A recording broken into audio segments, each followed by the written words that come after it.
I'm an educator. I've spent many years in the classroom as a teacher of elementary school and middle school children, and so I'm always trying to think of ways to put into words ideas or feelings or theories that I think might help people grow. And Sacred Loving, the way Kenneth and Sharon present this very ancient work as teachers, is very compelling. It's articulated in an intellectual way, but also in a very spiritual, feeling-based way, so that it comes across as both a science and as a spiritual practice. And I think that alone makes it very appealing to me, because I want to be able to grab it and handle it with both sides of my brain. And one of the ways that it's most impacted my life is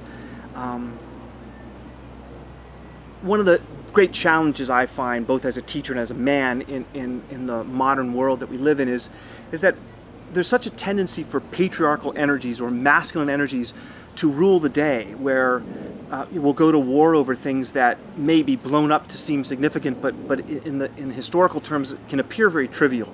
We're willing to fight one another in the streets over a parking spot and things like that. So there's an unbridled male energy that I've always struggled with, both in myself and in my society, which sort of embodies it.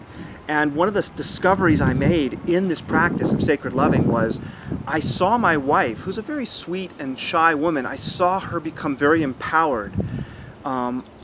Literally, I say this without reservation, she took on the goddess. She became both something to be feared and revered and venerated. And my first experience of the workshop practices left me in awe of the power and beauty of women, such that I walked around in the streets for days feeling that I must venerate a goddess. I can't live without seeing that power in women. And I came away with the conclusion that if men could all come to this place of being a giver and a receiver of this very, very powerful energy, this intimate touch, love-making, however you want to describe it, if they could learn ancient practices of Tantra or other practices that bring the genders together, both as equals but as receiver and giver, that if humanity could embrace something this ancient and wise and powerful, that men could no longer so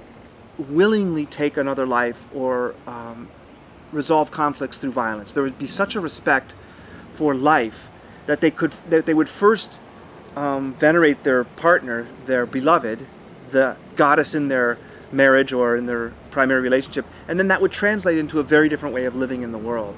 And I'll add that it's something that requires practice, and I'm so thrilled that it is my practice, that sacred loving with my beloved partner is my practice, because it's so real. Human beings are in conflict, husbands and wives, we have our conflicts, we have children, we have a family, and yet when we come together in this practice, we return to a spiritual place that brings us closer and brings us closer to our goals in our life. And it's hard to find any other path that's so in life.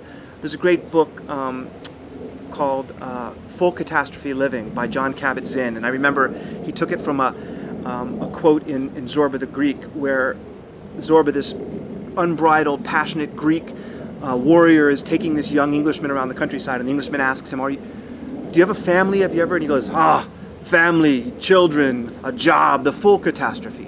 And the book Full Catastrophe Living is about how do you live in the world, the full catastrophe, and still live a spiritual life. And I believe that through a practice like this, where it's all about how you connect with your beloved, with your partner, with your primary other, through all the craziness that can produce, how you can connect around a spiritual core and have amazing experiences, emotional, intellectual, metaphysical experiences, to have those at the same time, that to me is the practice.